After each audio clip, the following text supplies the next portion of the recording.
Hello my dear student, आपका अपना YouTube channel math simplified में आप सबों का स्वागत है।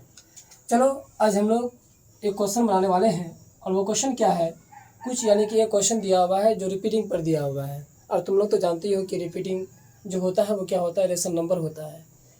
तो जैसे कि मान लो एक क्वेश्चन क्या है, एक्सप्रेस 0.3 पर रेटिंग नहीं 3 पर क्या है बार है in the form p by q where p and q are integers, यानी कि 0.3 पर जो रेटिंग है इसको किस फॉर्म में लिखना है बाबू, पी बाई क्यू के फॉर्म में लिखना है। किस फॉर्म में लिखना है? पी बाई क्यू के फॉर्म में लिखना है। और पी बाई क्यू के फॉर्म में लिखने के बाद फिर क्या कहा है, where p and q are integers, यानी कि कहा है क्या, जहाँ पी और क्यू क्या है बाबू, एक इंटीजर है। और तुम लोग तो जानते ही हो कि पॉजिटिव नंबर और नेगेटिव नंबर, जितना भी ये सारा नंबर होता है, पॉजिटिव नंबर और नेगेटिव नंबर, जितना भी ये सब नंबर होता है वो सारे का सारे नंबर क्या कहलाता है, इंटीजर कहलाता है। अब फिर कहा दिया है क्या, q does not equal to zero, यानी कि क्यू के जगह में जीरो होगा ही नहीं। और तुम लोगों को डिफाइन में भी पढ़ा चुके बाबू लेक्चर वन में तुम लोगों को बता चुके थे कि रेशनल नंबर जो होता है वो पी बाई क्यू के फॉर्म में होता है, जो कि पी क्या होता है, जीरो हो सकता है, but q does not equal to zero, यानी कि क्यू जीरो हो ही नहीं सकता है। चलो अब इस क्वेश्चन को हम लोग थोड़ा लेंदी प्रोसेस से बताएंगे, ठीक है ना, लेंदी प्रोसेस से बताएंगे और लेंदी प्रोसेस से इसका बना करके हम लोग क्या करना है, थोड़ा पी बाई क्यू के फॉर्म में लेकर के आना है, समझे कि नहीं। तो अब देखो सॉल्व करते हैं, हम लोग सॉल्यूशन करते हैं। देखो सॉल्यूशन करते हैं, जब भी अगर मान लो इस टाइप का क्वेश्चन रहेगा तो लेट कर देना बाबू, क्या कर देना, लेट, ठीक है ना। लेट एक्स इक्वल टू क्या कर देना, 0.3 पर रेटिंग, यानी मान लेना, ठीक है ना, माना कि एक्स इक्वल टू कितना, 0.3 पर रेटिंग। अब बाबू देखो सुनो, जब भी अगर मान लो जिस पर रेकरिंग होगा, जैसे कि मान लो 3 पर रेकरिंग है, एक डिजिट पर रेकरिंग है बाबू, तो इसको मैक्सिमम कितना बार लिख देना, 3 बार लिख देना और डॉट डॉट कर देना, ठीक है ना। इस तरह कहाँ तक है, इनफाइनाइट तक है। इस रेकरिंग का मतलब क्या है कि 3 जो है वो कहाँ तक है, इनफाइनाइट तक है, ठीक है ना, कोई दिक्कत ना है। तो एक्स इक्वल टू कितना हो गया, 0.33, यानी कि जब भी अगर इस टाइप का लिखोगे तो जिस पर रेकरिंग होगा उसको मैक्सिमम कितना बार लिखना, पॉइंट के बाद 3 ही बार लिखना मैक्सिमम, ठीक है ना। अब इसको हम लोग क्या मान लेंगे, इक्वेशन क्या मान लेंगे, 1 मान लेंगे बाबा। अब देखो रेकरिंग कितना डिजिट पर था, एक ही डिजिट पर था ना, तो हम लोग दोनों साइड यानी कि बोथ साइड, नहीं दोनों साइड कितना से मल्टीप्लाई करेंगे, 10 से मल्टीप्लाई करेंगे, यानी बोथ साइड कितना से मल्टीप्लाई करेंगे, 10 से मल्टीप्लाई करेंगे।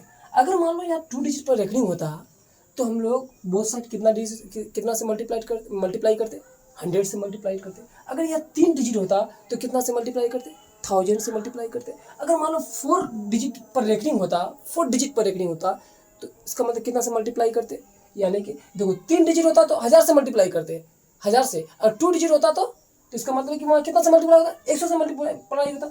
अगर मान लो यहाँ अगर मान लो इन तीनों पर रेकरिंग अगर होता, इन चारों पर अगर रेकरिंग होता 0 पॉइंट के बाद, तो हम लोग यहाँ 10,000 से मल्टीप्लाई करते, कितना से मल्टीप्लाई करते, 10,000 से। तो इसलिए हम लोग यहाँ कितना से मल्टीप्लाई करेंगे, 10 से मल्टीप्लाई करेंगे। और क्यों करेंगे रे भगवा, क्योंकि यहाँ एक डिजिट पर रेकरिंग है रे, एक डिजिट पर रेकरिंग है तो 10 ही से मल्टीप्लाई करोगे, ठीक है ना। तो यहाँ लिख देना बोथ साइड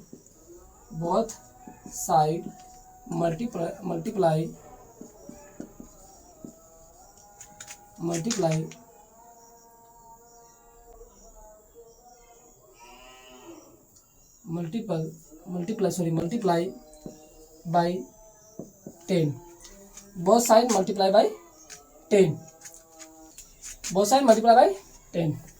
अब देखो 10 से x मल्टीप्लाई हो और 10 से ये 0.333 क्या होगा, मल्टीप्लाई। कोई दिक्कत है तो कोई दिक्कत नहीं। 10 इंटू एक्स कितना होगा बाबू, 10x होगा।